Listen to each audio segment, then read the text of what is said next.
What's up, guys? Welcome back to the Adam SRC YouTube channel, and today I'm going to be reviewing what I think is the best indoor RC racer. This was on a Black Friday deal on Amazon for only $100, and well, I couldn't resist the price.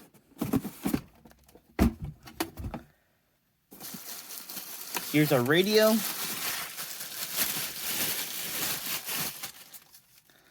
Not too bad. Of course, it feels a little toyish because, well, you can't set it.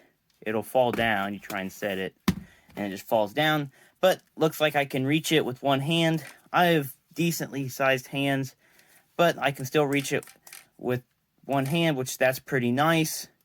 And looks like you just have a couple adjustments for your throttle. Pretty basic controller. Probably been over many times. Got a little sheet, of course, with all their upgrades, so you can go spend even more money. Instructions, charger, batteries for the remote, and finally the car.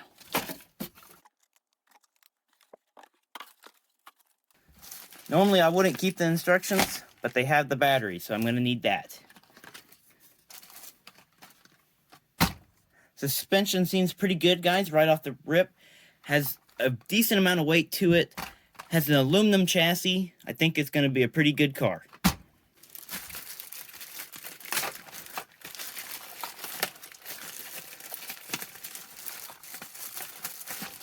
Don't need those. Nice low-C sticker. Might have to put that on my toolbox. Charger.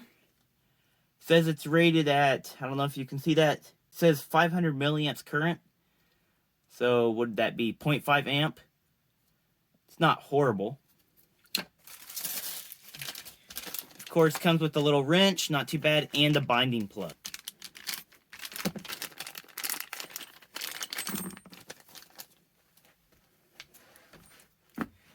Looks like to get the batteries in the controller, they have a little lever here. You pop that and this whole bottom piece comes up.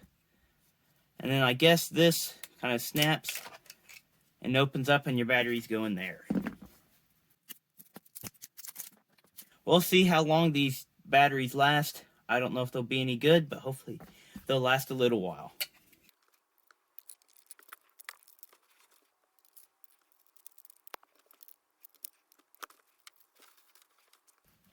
Also included, I just noticed, is this little Allen key. These can get you out of pinch if you need them, but they're also nice in tight areas, so definitely keep on to this.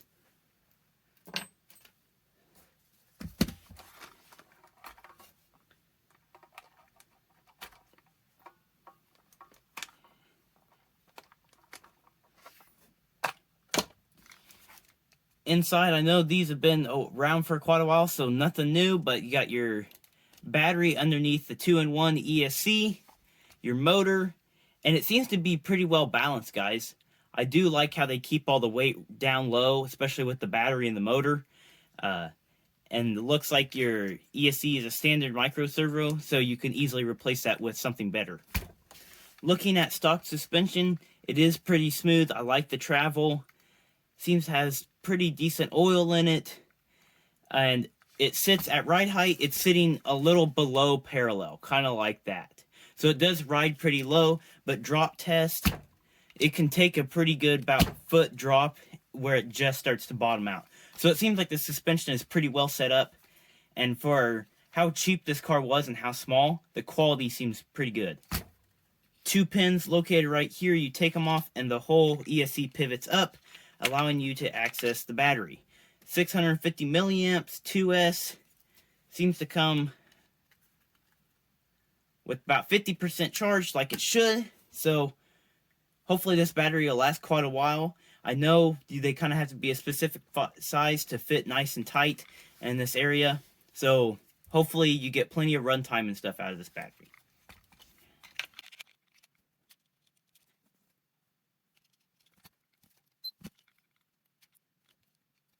Okay, I think I saw some indicator lights.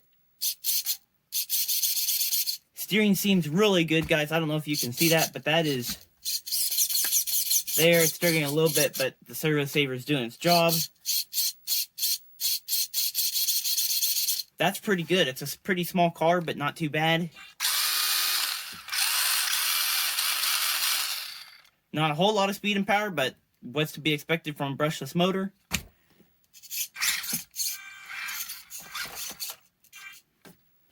Before I get too crazy though, I'm going to go ahead and charge the battery up just so I have full battery life and we can see just how long this thing lasts and see if it gets a little more punchy. I am not going to be charging the battery with the stock charger.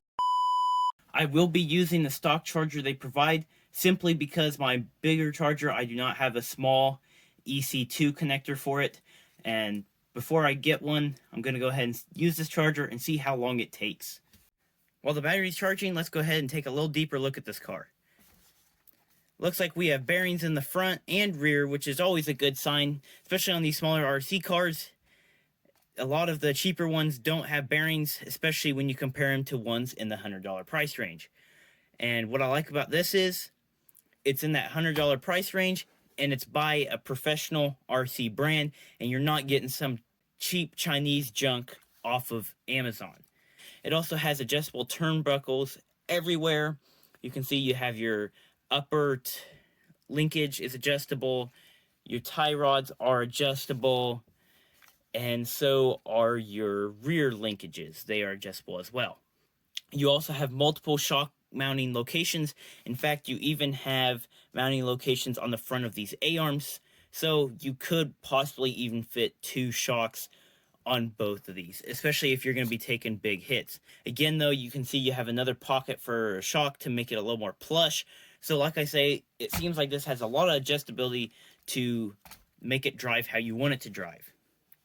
It'll be curious to see how well this 2-in-1 ESC is. I know with other RC cars, the 2-in-1 ESCs usually have a lot of delay in them, especially from forward and reverse.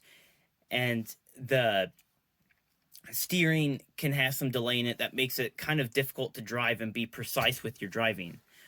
The tire tread, going back to the tires, is not very deep, so it probably will wear off quickly, especially if you take it outside. But given the fact that I'm going to be treating this as an indoor RC car, hopefully it'll last some time. I did check, though. The tires are pretty darn cheap. You can get them for around $20 for just 2 of them, which isn't super cheap, but at the same time, it's only $20, and then you're right back to stock performance. So, doesn't seem too bad. And there are cheaper available options, but $20 seems to be the overall mid-range for cheap and high performance like J Concept.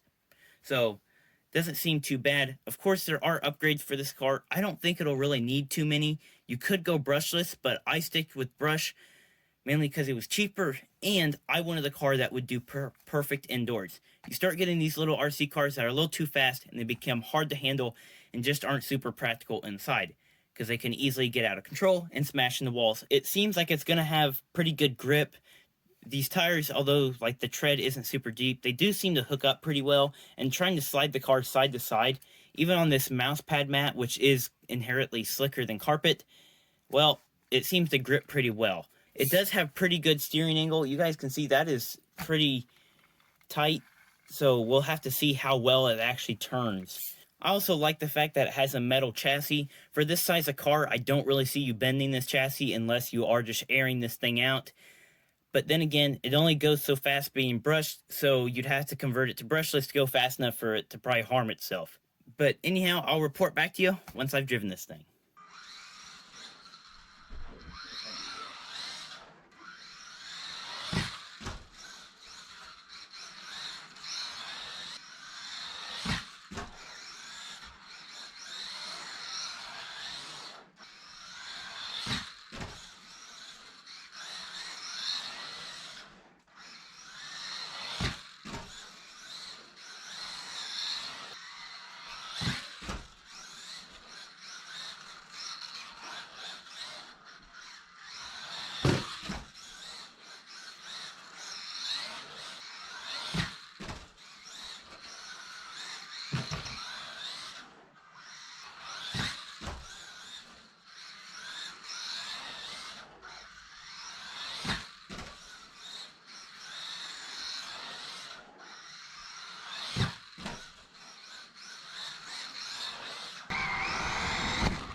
So I've been driving this thing around for the last week, and tell you what, guys, I do not regret my purchase at all. I really like this RC car. It's about as good as I expected. There is one problem, however, that I feel like could be fixed or could be done better, and that is the battery connector. This thing runs an EC2 connector, which the connector itself isn't horrible, but the compatibility is. Most batteries you're going to find for these things are going to be Dean's connectors, or usually it's like a Dean's connector. That's what I see being most common for something this size. And, well, with that EC2 connector, it's not super common, and, well, I couldn't charge the battery with my normal charger. And since most of the batteries that you find are going to be running Dean's connectors, you're going to want to swap over connectors. And these connectors are so tiny, your best option is to buy the ones that already have pre-soldered leads on them. And those cost a little bit more because the way you assemble EC2 connectors is just, they're so tiny and fiddly, it's almost near impossible to assemble the connectors. So you either have to buy them with pre-soldered leads or just go with the Dean's connector that's easier to solder on. Otherwise, guys, I think this car has got to be one of the best small RC cars out there on the market. There's so many things that make this car nice. First of all, the fact that there's so much adjustability, that's just a huge benefit and something you don't usually get with RC cars this size. Also, another benefit about this RC car is the fact that you can go to almost any local RC track and race this thing. Now, you may not be getting first place all the time because I know there are brushless models out there, and, well, I mean, there's some really good racers and really good cars out there. But at least this gets you a car that you can go run on the track and get used to driving. Or if you have bigger cars like me, like I have a Kraton, you can kind of see the tire in the background. Well, you can't really run those inside on the track. And so I feel like this is a great stepping stone into getting into the RC indoor racing world. I just feel like that's a huge benefit that comes with this car. This was only $100 at the time of purchasing, which is an extremely good deal for something like this. And, you know, it has all the parts support, so you can buy all sorts of upgrades for this thing. Something that is worth mentioning that I think can be overlooked is the 3-wire servo. Most of your Amazon specials have 5-wire servos. And the downside with 5-wire servos is, well, they're not, in general, as good and accurate as the 3-wire servo, but they're also not easily replaceable. You can't find a 5-wire servo at any hobby shop. So having this 3-wire servo allows for plenty of room to upgrade to bigger and better servos, and just overall better compatibility. So I think that's something else to look at. But guys, if you are even questioning this, if you have kids who are kind of interested in the RC hobby, I think this is perfect. And while we're talking about getting this for kids, I want to mention the fact that you can actually adjust the throttle endpoints. Now, this is very critical, especially if you have kids. Even though this is brushed and not very fast, if you really want to tone this thing back and make it super slow, I saw this from another YouTuber. You hold the throttle, so with everything would be on. I'm not going to demonstrate, but you would hold the throttle all the way forward and, you know, have this thing upside down or something, so obviously it can't take off on you because the wheels are going to be spinning. And then you simply hit this throttle trim, and it's hard to see, but there is a plus and minus sign, and you just you keep on pressing this, and it will slow the motor down. So that's really cool, the fact that you can actually slow the motor down and slow it down for younger kids and people learning. I just think that's really awesome, the fact that you can do that. And I mean, the amount of thought that's actually put into this small RC car is impressive, especially for the $100 price point. So yeah, that's really all I got for you guys. But hey, if you're looking for a really nice small RC car, this is the one to get.